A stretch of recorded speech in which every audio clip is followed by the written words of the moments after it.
Vous avez vu la somme qui s'est inscrite sur votre écran et vous comprenez évidemment les raisons de cet appel pressant. Nous avons besoin de 400 personnes qui fassent un don de 100 € à TV Liberté.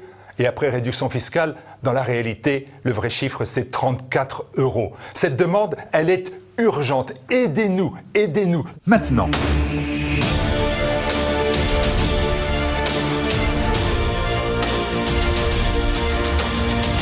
De tout cœur, un grand merci.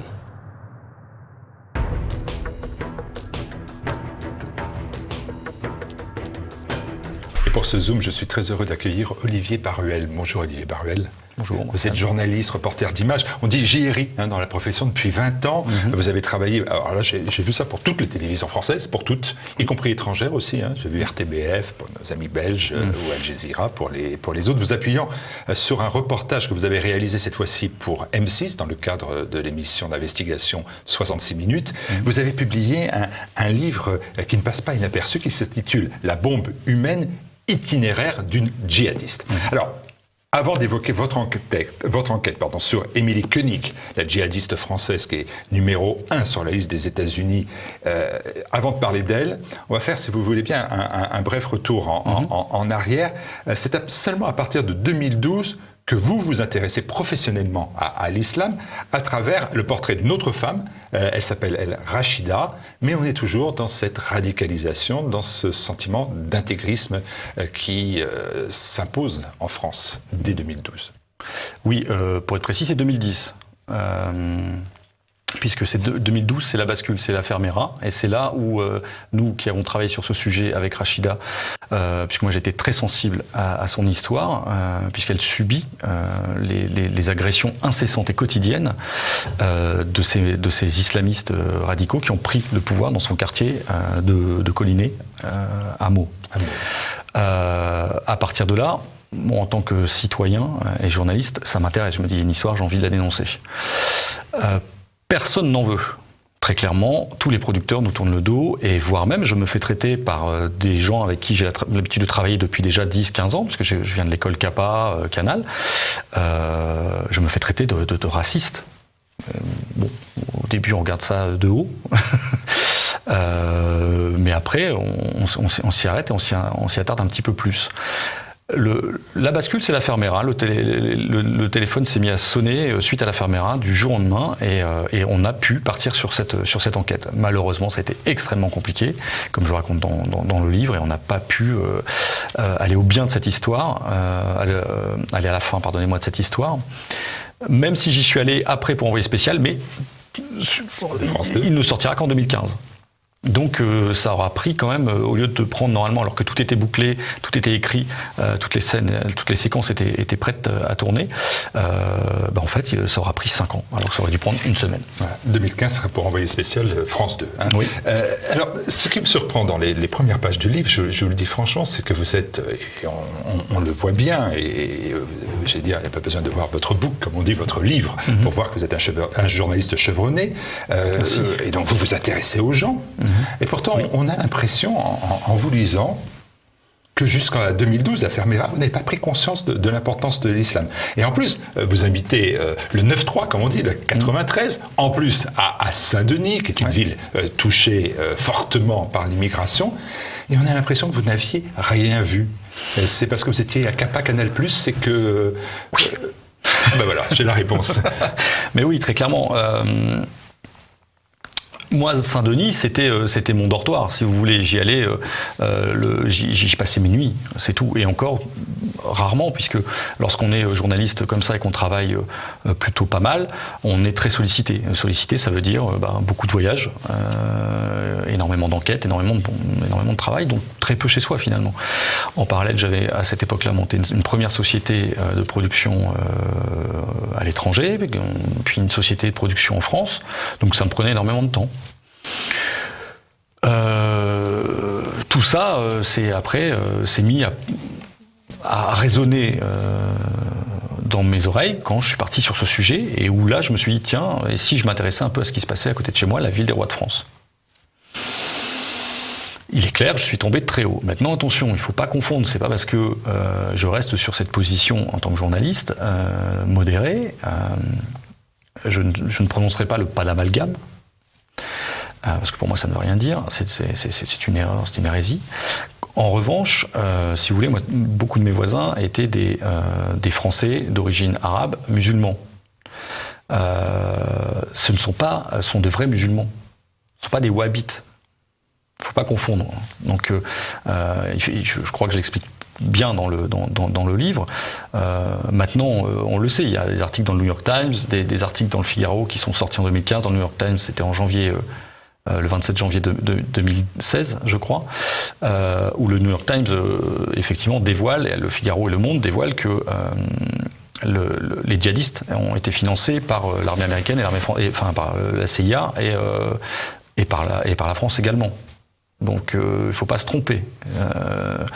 On peut voir dans l'arabe du coin musulman pratiquant ce qu'on a envie d'y voir, mais ça reste avant tout, moi, des gens avec qui je vivais, qui me tendaient la main, avec qui on buvait un coup, avec qui on mangeait, avec qui m'ont aidé à refaire des travaux, parce que moi je ne suis pas tellement maçon.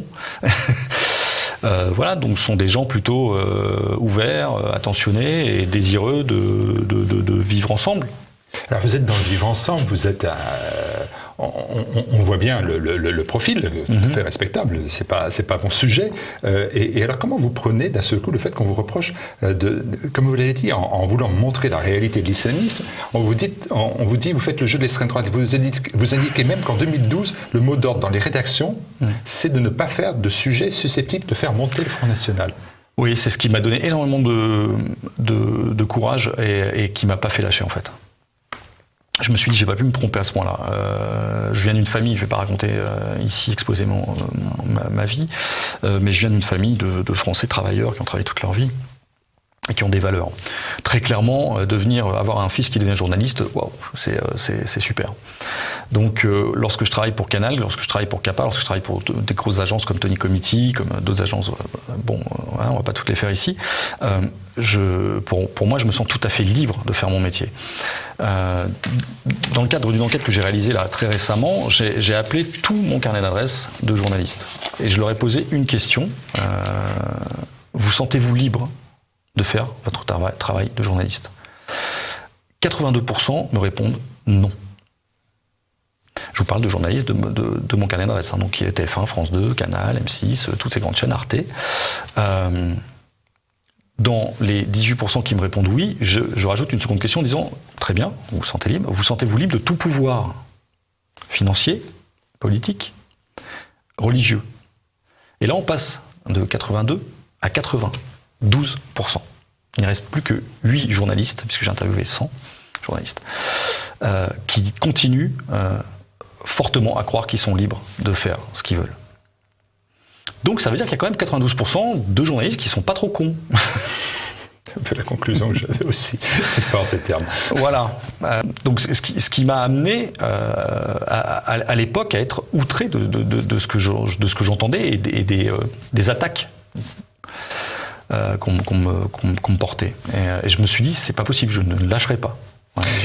D'autant plus que vous dites, et vous répétez d'ailleurs à l'envie, vous êtes apolitique dans votre métier de journaliste, oui. Vous y tenez. Et alors, si vous êtes soumis à une pression politique finalement, vous découvrez aussi, à travers ce premier reportage, j'évoque Rachida Hamo, vous découvrez alors là l'attitude du monde politique à l'égard de l'islam. Oui. Et alors, là, vous citez abondamment l'exemple du maire de Meaux, Jean-François Copé. C'est absolument ahurissant, il n'y a pas d'autre mot. Oui, d'autant plus que Copé, j'avais moi une histoire sur lui parce qu'on avait fait des infiltrations caméra cachée. Malheureusement, j'avais vraiment un beau chapitre sur lui que j'ai supprimé. Mon éditeur n'a pas compris. Je lui ai écrit un super mail en lui expliquant les raisons de ma motivation. C'est très compliqué. Des maires jouent des doubles jeux. Les hommes, est-ce que vous pouvez l'expliquer? Parce qu'en fait, à ce moment-là, on est bien d'accord, Jean-François Copé, c'est le porte-parole et milite à ce moment-là, parce que oui. il a changé de point de vue assez souvent. Là, il est pour la droite décomplexée. C'est ça. Voilà. Et donc là, vous cherchez à le contacter. Mm-hmm. Ah non, mais je le rencontre. Vous le rencontrez. On se croise. Et pour lui, il n'y a pas de problème de monter d'un islam radical dans sa ville, dans sa commune. Alors que vous l'interrogez sur la création d'une mosquée à Meaux, financée par les salafistes, et dont tout un réseau mafieux, on peut parler de termes mafieux, s'est mis en place.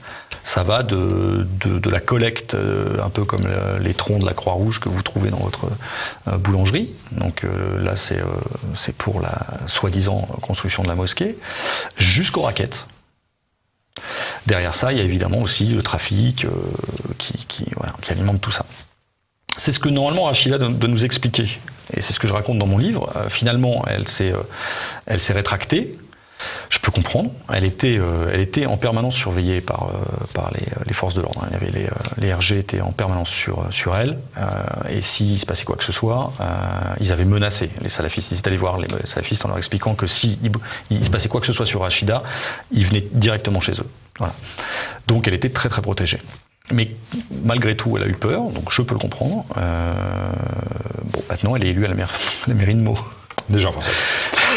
Alors, c'est fort de cette expérience qu'à la faveur d'un reportage, vous êtes intéressé aussi au quartier de Mondroit, vous faites un nouveau reportage sur les convertis à l'islam, et là vous faites connaissance avec Émilie Koenig, qui est une jeune bretonne de Lorient, mais qui s'est convertie à l'islam, et à l'islam le plus radical. Comment s'est fait cette rencontre, que vous racontez d'ailleurs dans le livre, alors en quelques mots? Oui.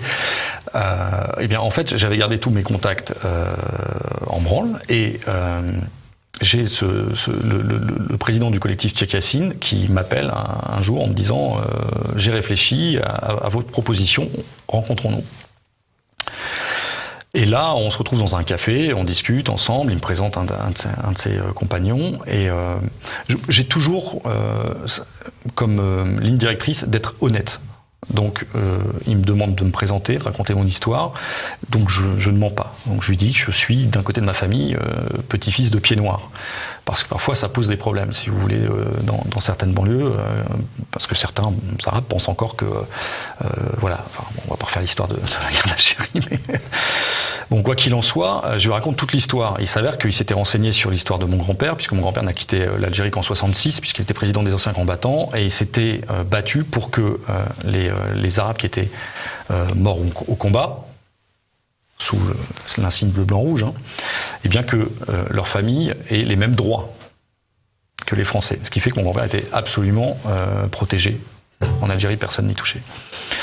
Donc, ça lui a plu que je lui raconte que j'étais fils de pieds noirs. Il s'est dit, voilà quelqu'un au moins qui ne me raconte pas d'histoire. Et on est parti sur cette base de confiance. Et il m'a donc demandé ce qui pouvait m'intéresser. Je lui ai dit, en ce moment, envoyé spécial est en stand-by, mais j'ai M6. Et il cherche du converti, j'ai besoin de converti. Voilà comment ça s'est passé. Il faut rencontrer Émilie Koenig, donc je l'ai dit, c'est une jeune bretonne de 29 ans. Elle tombe dans l'islamisme radical jusqu'à quitter son mari, ses enfants, sa famille. Elle dit, vous relevez cette phrase, bien évidemment, je suis prête à tout faire péter. Et tout faire péter, c'est physiquement, bien évidemment. Ça annonce les attentats qui retentissent encore de Paris à Nice. Oui. On est sur la fin de sa radicalisation là. C'est vraiment, elle a déjà fait un premier aller-retour en Syrie. Là, j'ai bien conscience que j'ai plus la même Émilie face à moi que j'ai rencontrée 3 ans auparavant, très clairement. Sont des gens qui se sont réjouis des attentats. Faut arrêter de. Moi, si vous voulez, tous ceux que j'ai rencontrés, que je suivais à cette époque, déjà Émilie, comme je raconte dans le livre, m'avait dit.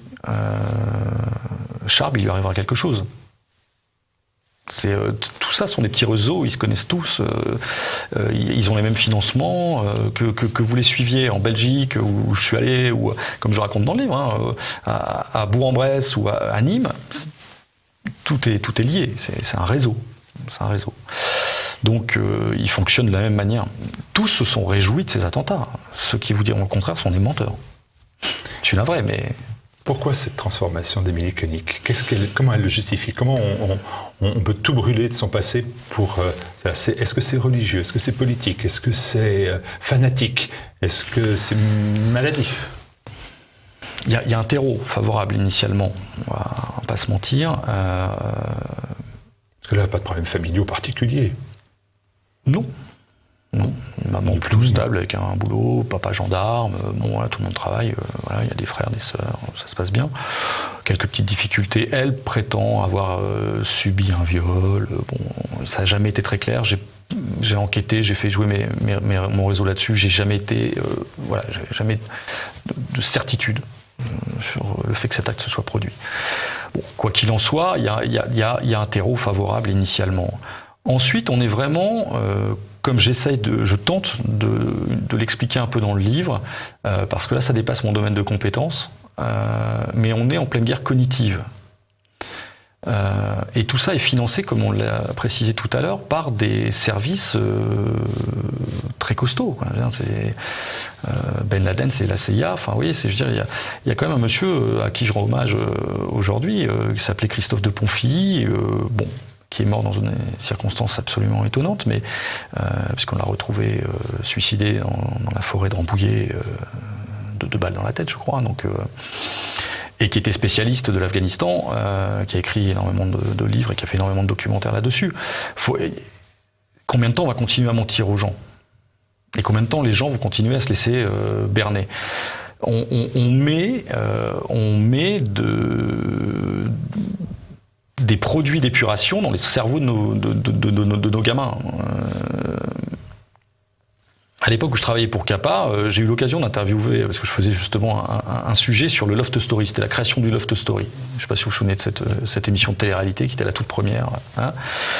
Et je ne lâchais pas Madame Ségolène Royal. Je lui courais derrière avec mon micro et ma caméra en lui disant « Mais répondez, qu'est-ce que ça va avoir comme perspective à l'avenir sur l'éducation des enfants ?» Est-ce que vous êtes simplement posé la question ? Évidemment qu'elle s'est bien contentée de prendre ses jambes à son cou et de s'enfuir. Il y a un terreau et il y a après une usine de guerre face à nous. Nous sommes en guerre. Ceux qui vous disent que nous ne sommes pas en guerre n'ont rien compris à la géopolitique internationale. On a rarement, bien évidemment, de témoignages de votre qualité sur cela. Comment vous réagissez ? C'est-à-dire, est-ce que... vous dites que vous êtes honnête, donc est-ce que vous tombez dans l'empathie, dans la sympathie, ou est-ce que vous regardez cela avec beaucoup d'incompréhension ? Quel est votre rapport avec Émilie Koenig ? Parce que ce sont des années de rapport professionnel, bien sûr. Oui, absolument, toujours. Très clairement. Ma femme, en lisant, je vous fais référence peut-être il n'y a pas de doute possible. À une phrase, mais, bien sûr, mais ma femme m'a même posé la question, elle m'a dit « Mais tu es sûr ?» Je lui dis « Chérie, je n'ai rien à te cacher, évidemment, c'est clair. » Quoi qu'il en soit, je suis initialement curieux, puis empathique, puis curieux, et je termine en colère. Voilà, en colère parce que ce reportage n'est pas diffusé, parce que c'est de l'énergie, c'est du temps, et que j'entends les politiques qui continuent toujours à sortir les mêmes salades, et les Français qui continuent toujours à les manger. Vous êtes vraiment plongé dans le cerveau de ce qui est devenu la plus dangereuse djihadiste au monde, tout de même. Oui. Qu'est-ce que vous retiendriez de positif en elle ? Qu'est-ce que vous retenez de négatif, bien évidemment, qu'elle soit tombée dans les ténèbres de Daesh, mais de positif ? Par exemple, elle semble aimer l'enfant. Ses enfants, oui. Ses enfants ? Oui. Ce que je retiendrai de positif, c'est son honnêteté. Tant dans l'amour qu'elle a et qu'elle éprouve et qu'elle exprime et qu'elle a exprimé devant moi et devant la caméra pour ses enfants, que dans son rapport avec moi. À chaque fois qu'elle m'a trahi, à deux reprises, ce n'est pas parce que Émilie Koenig a décidé de me trahir, mais parce que à chaque fois, un de ses avocats a dit « Arrêtez, n'ayez pas confiance aux journalistes, ce sont tous des sionistes et des francs-maçons. » Je ne suis ni juif ni franc-maçon. Le dernier de ces avocats, j'ai enregistré la conversation téléphonique, heureusement, j'enregistre toujours, m'a menacé. J'ai très envie d'y aller, de retourner en Syrie la voir et de lui dire « Émilie, je ne sais pas ce que vous avez fait depuis le temps, parce qu'on s'est perdu de vue, mais arrêtez, changez d'avocat. Enfin, à un moment, entourez-vous de gens compétents. » Les avocats, à chaque fois qu'elle avait, étaient plus eux-mêmes des militants de la cause, que de réels avocats au service des lois de la République. Voilà. Mais dites-moi, je vous écoute, elle est volontaire, elle n'est pas une victime. Non, très certainement, pardon. Mais vous me posez la question de savoir qu'est-ce que je retiens de bien. Son honnêteté. Elle a toujours été honnête avec moi, elle a toujours été droite. Elle a toujours fait ce qu'elle disait qu'elle ferait. C'est une preuve d'honnêteté. Très peu de gens font ce qu'ils disent. Elle a été arrêtée par les Américains. Elle était numéro 1 de la liste noire des États-Unis. Vous savez où elle est? Vous savez ce qu'elle fait? Vous savez... Moi, aux dernières nouvelles, elle est dans le camp de Roy, donc au Kurdistan syrien. Voilà, je devais y aller. Malheureusement, ça n'a pas été possible. Et puis là, j'ai pas relancé les démarches, mais le gouvernement français ne m'a pas suivi. En fait, j'ai fait la demande il y a 1 an. Je pensais écrire ce livre en 1 mois. David Serra a été vraiment qui est le directeur adorable, de la maison d'édition Ring. Absolument, que je salue, parce que voilà, je lui avais dit, écoute, je vais l'écrire en 1 mois ce livre. Parce qu'effectivement, j'avais tout. Mais en commençant à écrire, je me suis dit, c'est pas possible, je peux pas. Le public va se lasser de quelque chose qui s'est déjà passé. Il faut que je lui redonne du frais. Puis même moi, j'avais envie de savoir qui étaient devenus mes personnages que j'avais suivis durant toutes ces années. Donc j'ai relancé tout mon carnet d'adresses et j'ai repassé au coup de téléphone. Ce qui fait que je suis reparti dans une enquête de 4 mois en réalité. Et après 4 mois, je me suis mis à écrire. Ce qui fait que je l'ai écrit non pas en 1 mois, mais en 8 mois. Voilà, donc j'ai très envie d'aller là-bas pour pourquoi pas faire une suite. J'ai un producteur américain qui m'a contacté pour faire une adaptation de cinéma. Bon, pas de nouvelles depuis quelques semaines, mais il paraît que ça c'est pas très gênant aux États-Unis. Voilà, j'aimerais bien mettre Émilie dans la boucle. Moi, je pense que tout le monde a le droit à une seconde chance dans la vie. Quand vous avez fait le reportage 66 minutes... Désolé, mais... Non, mais je dire ce que vous voulez dire. C'est pas à moi de juger, ni à vous empêcher de dire ce que vous souhaitez. Émilie Koenig, vous en avez fait donc un reportage, je l'ai dit, pour M6, 66 minutes. Comment il a été accueilli? Est-ce que, premièrement, vous avez eu des témoignages en disant ça m'a ouvert les yeux, etc. Et est-ce que vous avez été menacé? Non, jamais. Aucune menace. Mais encore une fois, je n'ai pas pris les gens en traîtrise. J'ai été très clair. Dans les cités dans lesquelles je me suis rendu, je ne me suis pas laissé pousser la barbe en me faisant croire que j'étais un musulman ou un converti ou quoi que ce soit. Je suis arrivé toujours en disant je suis journaliste, je veux comprendre. Vous êtes d'accord, vous n'êtes pas d'accord. Il y a un imam à Aubervilliers qui vous a dit vous avez perdu, vous ne le savez pas encore parce que l'on est plus nombreux et que vous, à terme, c'est un jeu d'échecs. Lui m'a fait peur. Mais la peur, c'est normal, c'est sain. Il ne faut pas la combattre, au contraire. Elle permet de commettre énormément d'erreurs. Lui m'a fait peur parce qu'effectivement, il m'a dit « Je te mets dans une cave avec des chiens et tu n'existeras plus ». Et j'ai senti dans son ton de voix, dans sa façon d'être... qu'il avait les chiens. Voilà. Donc... Votre enquête, elle a marqué l'émission 66 minutes, bien sûr, de M6. Ce livre est une plongée...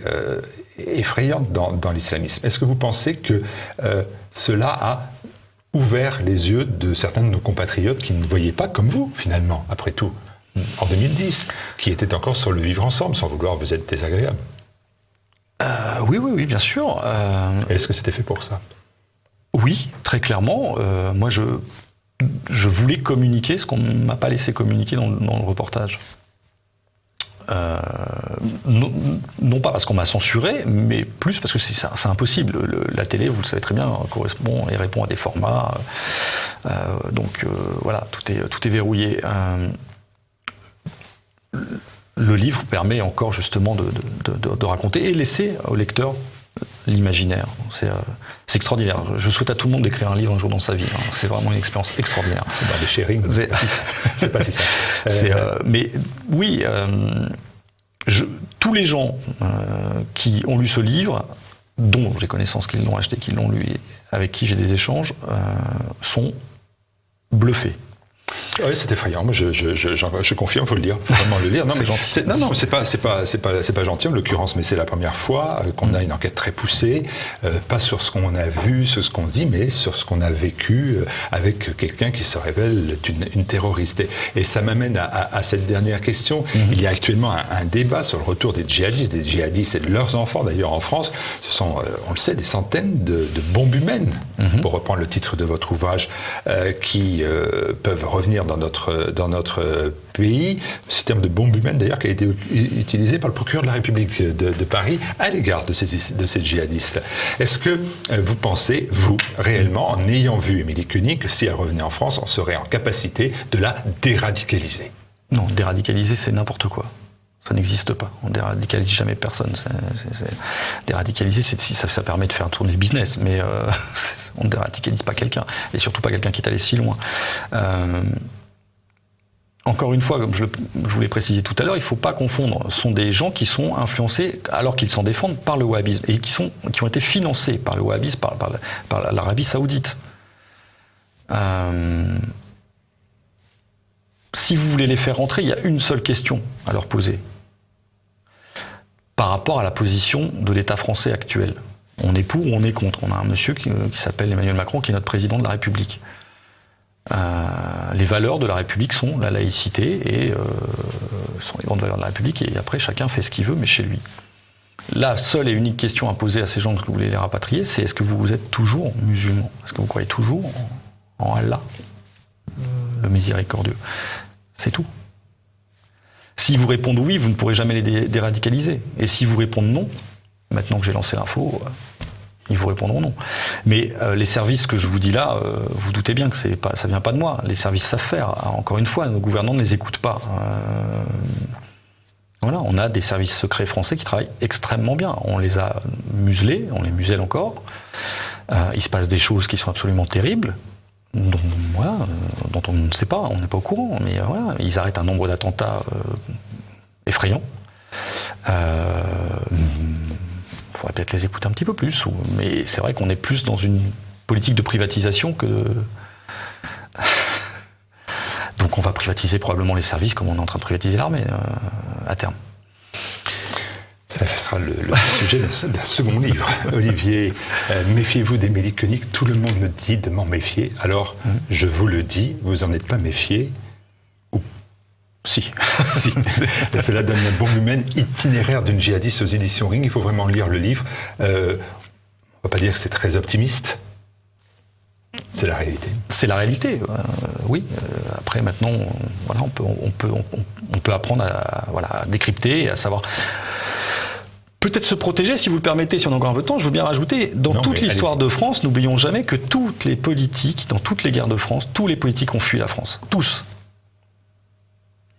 On a un ministre de l'Intérieur qui a démissionné il y a peu de temps. Il ne faut pas se leurrer. Si un jour il y a une guerre civile comme certains en parlent, c'est vous et moi qui serons face à ces gens-là. Hein. Ce ne sera pas nos élites politiques qui seront partis depuis très longtemps. Puisqu'ils ont, dans toute l'histoire de France, vous reprenez toutes les guerres, même avant que la France ne s'appelle France, nous étions en Gaule, tous partaient et ont fui. Bon, je pense qu'à un moment, les Français moutons, c'est bien, peut-être qu'ils se réveillent, quoi. C'est dit, voilà, c'est aux éditions Ring, La bombe humaine. Merci d'être passé de l'autre côté de la caméra. Je sais que ce n'est pas un exercice que vous faites tous les jours. Merci Olivier Barbel. Merci Martial.